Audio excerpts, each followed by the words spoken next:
अध्याय 40 श्री साई बाबा की कथाएं। 1 श्री बीहवी देव की माता के उद्यापन समारोह में सम्मिलित होना और हेमत पंत के सहभोज में चित्र के रूप में प्रकट होना। इस अध्याय में 2 कथाओं का वर्णन है। 1 बाबा किस प्रकार श्रीमान देव की माँ के यहाँ उद्यापन में सम्मिलित हुए और 2 बाबा किस प्रकार होली त्योहार के भोजन समारोह के अवसर पर बांद्रा में हेमत पंत के गृह पधारे। प्रस्तावना। श्री साई समर्थ धन्य है जिनका नाम बड़ा सुंदर है।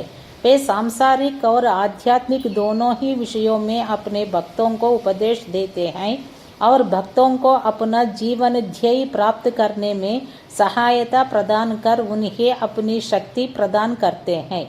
वे भेदभाव की भावना को नष्ट कर उन्हें अप्राप्य वस्तु की प्राप्ति कराते हैं। भक्त लोग साई के चरणों पर भक्तिपूर्वक गिरते हैं और श्री साई बाबा भी भेदभाव रहित होकर प्रेम पूर्वक भक्तों को हृदय से लगाते हैं।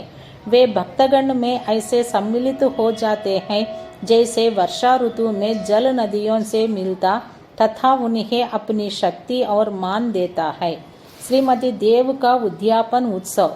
श्री बीहवी देव डहाणु जिला ठाणे में मामलतदार थे। उनकी माता ने लगभग 25 या 30 व्रत लिए थे, इसलिए अब उनका उद्यापन करना आवश्यक था। उद्यापन के साथ साथ 100-200 ब्राह्मणों का भोजन भी होने वाला था। श्री देव ने एक तिथि निश्चित कर बापू साहिब जोग को एक पत्र शिरडी भेजा। उसमें उन्होंने लिखा कि तुम मेरी ओर से श्री साई बाबा को उद्यापन और भोजन में सम्मिलित होने का निमंत्रण दे देना और उनसे प्रार्थना करना कि उनकी अनुपस्थिति में उत्सव अपूर्ण ही रहेगा। मुझे पूर्ण आशा है कि वे अवश्य डहाणु पधार कर दास को कृतार्थ करेंगे। बापू साहिब जोग ने बाबा को वह पत्र पढ़कर सुनाया। उन्होंने उसे ध्यानपूर्वक सुना और शुद्ध हृदय से प्रेषित निमंत्रण जानकर वे कहने लगे कि जो मेरा स्मरण करता है उसका मुझे सदैव ही ध्यान रहता है। मुझे यात्रा के लिए कोई भी साधन, गाड़ी, तांगा या विमान की आवश्यकता नहीं है। मुझे तो जो प्रेम से पुकारता है उसके सम्मुख मैं अविलंब ही प्रकट हो जाता हूँ। उसे एक सुखद पत्र भेज दो कि मैं और 2 व्यक्तियों के साथ अवश्य आऊँगा। जो कुछ बाबा ने कहा था जोग ने श्री देव को पत्र में लिखकर भेज दिया। पत्र पढ़कर देव को बहुत प्रसन्नता हुई, परंतु उन्हें ज्ञात था कि बाबा केवल राहाता, रुई और नीमगांव के अतिरिक्त और कहीं भी नहीं जाते हैं। फिर उन्हें विचार आया कि उनके लिए क्या असंभव है। उनकी जीवनी अपार चमत्कारों से भरी हुई है। वे तो सर्वव्यापी हैं। वे किसी भी वेश में अनायास ही प्रकट होकर अपना वचन पूर्ण कर सकते हैं। अपन के कुछ दिन पूर्व एक सन्यासी हडानु स्टेशन पर उतरा जो बंगाली सन्यासियों के समान वेशभूषा धारण किए हुए था। दूर से देखने में ऐसा प्रतीत होता था कि वह गौरक्षा संस्था का स्वयंसेवक है। वह सीधा स्टेशन मास्टर के पास गया और उनसे चंदे के लिए निवेदन करने लगा। स्टेशन मास्टर ने उसे सलाह दी कि तुम यहाँ के मामलतदार के पास जाओ और उनकी सहायता से ही तुम यथेष्ट चंदा प्राप्त कर सकोगे। ठीक उसी समय मामलेदार भी वहाँ पहुँच गए। तब स्टेशन मास्टर ने सन्यासी का परिचय उनसे कराया और वे दोनों स्टेशन के प्लेटफॉर्म पर बैठे वार्तालाप करते रहे। मामलेदार ने बताया कि यहाँ के प्रमुख नागरिक श्री राव साहेब नरोत्तम सेठ ने धर्मार्थ कार्य के निमित्त चंदा एकत्र करने की नामावली बनाई है। अतः अब एक और दूसरी नामावली बनाना कुछ उचित सा प्रतीत नहीं होता। इसलिए श्रेयस्कर तो यही होगा कि आप 2-4 माह के पश्चात पुनः यहाँ दर्शन दे। यह सुनकर सन्यासी वहाँ से चला गया और 1 माह पश्चात श्री देव के घर के सामने तांगे से उतरा। तब उसे देखकर देव ने मन ही मन सोचा कि वह चंदा मांगने ही आया है। उसने श्री देव को कार्यव्यस्त देखकर उनसे कहा, श्रीमान, मैं चंद के निमित्त नहीं वरन भोजन करने के लिए आया हूँ। देव ने कहा, बहुत आनंद की बात है, आपका सहर्ष स्वागत है। सन्यासी, मेरे साथ 2 बालक और हैं। देव, तो कृपया उन्हें भी साथ ले आइए। भोजन में अभी 2 घंटे का विलंब था, इसलिए देव ने पूछा, यदि आज्ञा हो तो मैं किसी को उनको बुलाने को भेज दूं। सन्यासी, आप चिंता ना करें, मैं निश्चित समय पर उपस्थित हो जाऊंगा। देव ने उनसे दोपहर में पधारने की प्रार्थना की। ठीक 12 बजे दोपहर को तीनों वहां पहुंचे और भोज में सम्मिलित होकर भोजन करके वहां से चले गए। उत्सव समाप्त होने पर देव ने बापू साहेब जोग को पत्र में उल्लाहना देते हुए बाबा पर वचन भंग करने का आरोप लगाया। जोग वह पत्र लेकर बाबा के पास गए, परंतु पत्र पढ़ने के पूर्व ही बाबा उनसे कहने लगे, अरे, मैंने वहां जाने को वचन दिया था, तो मैंने उसे धोखा नहीं दिया।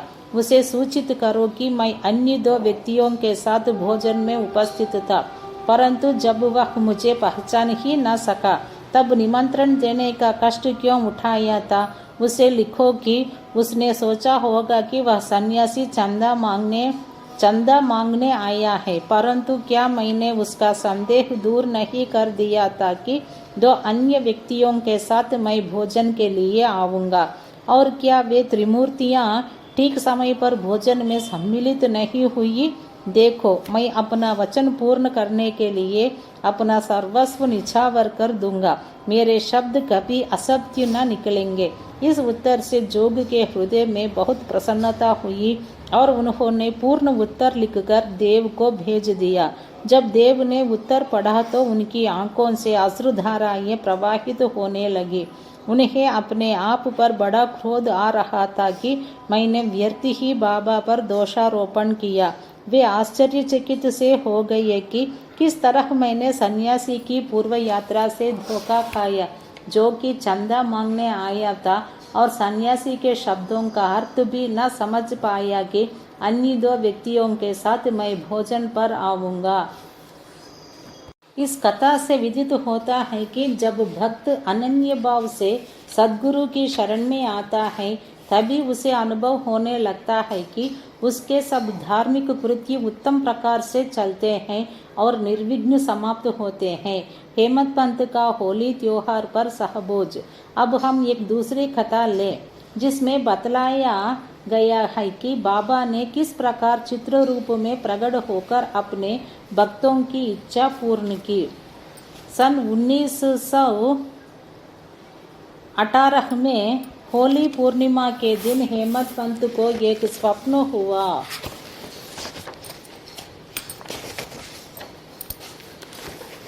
सन 1917 में होली पूर्णिमा के दिन हेमंत पंत को एक स्वप्न हुआ। बाबा उन्हें एक सन्यासी के वेश में दिखे और उन्होंने हेमंत पंत को जगाकर कहा कि मैं आज दोपहर को तुम्हारे यहाँ भोजन करने आऊँगा। जागृत करना भी स्वप्न का एक भाग ही था, परंतु जब उनकी निद्रा सचमुच में भंग हुई तो उन्हें न तो बाबा और न ही कोई अन्य सन्यासी ही दिखाई दिया। वे अपनी स्मृति दौड़ाने लगे और अब उन्हें सन्यासी के प्रत्येक शब्द की स्मृति हो आई। यद्यपि वे बाबा के सानिध्य का लाभ गत 7 वर्षों से उठा रहे थे तथा उन्हीं का निरंतर ध्यान किया करते थे, परंतु यह कभी भी आशा न थी कि बाबा भी कभी उनके घर पधारकर भोजन कर उन्हें कृतार्थ करेंगे। बाबा के शब्दों से अति हर्षित होते हुए वे अपनी पत्नी के पास गए और कहा कि आज होली का दिन है, एक सन्यासी अतिथि भोजन के लिए अपने यहाँ पधारेंगे, इसलिए भात थोड़ा अधिक बनाना।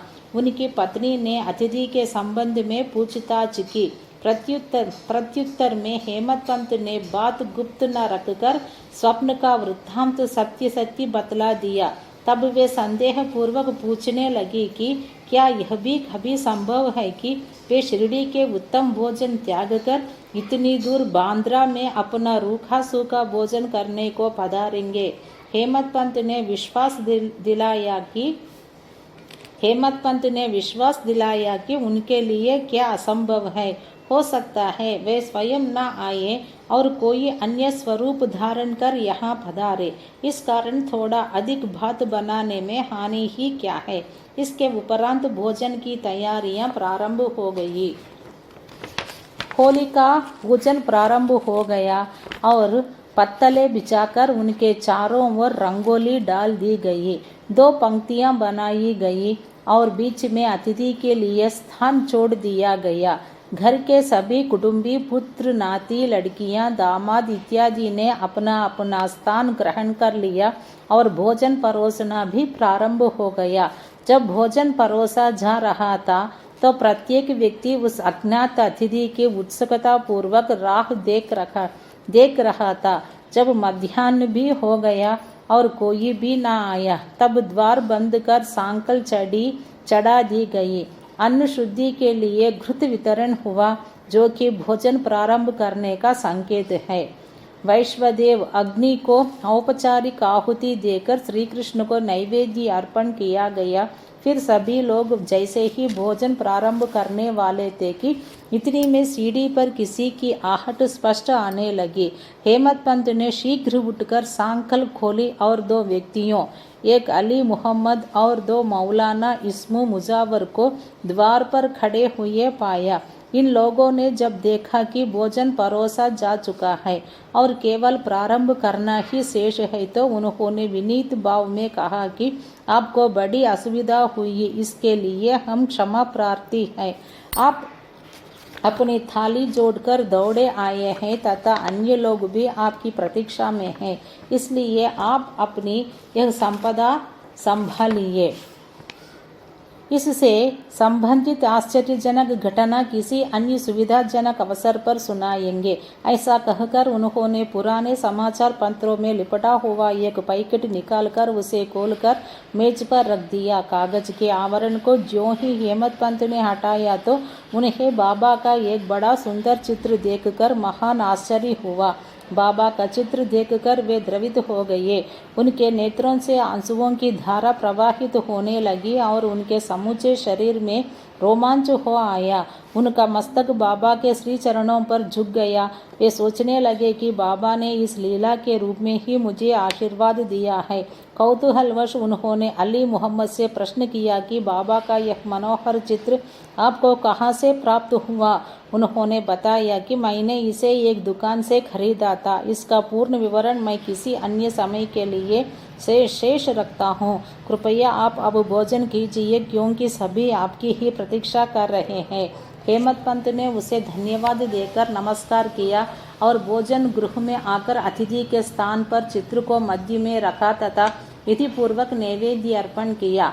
सब लोगों ने ठीक समय पर भोजन प्रारंभ कर दिया। चित्र में बाबा का सुंदर मनोहर रूप देखकर प्रत्येक व्यक्ति को प्रसन्नता हुई और इस घटना पर आश्चर्य भी हुआ कि वह सब कैसे घटित हुआ। इस प्रकार बाबा ने हेमंत पंत को स्वप्न में दिए अपने वचनों को पूर्ण किया। इस चित्र की कथा का पूर्ण विवरण अर्थात अली मोहम्मद को चित्र कैसे प्राप्त हुआ और किस कारण से उन्होंने उसे लाकर हेमंत पंत को भेंट किया, इसका वर्णन अगले अध्याय में किया जाएगा। श्री सद्गुरु साईनाथार्पणमस्तु। शुभम भवतु।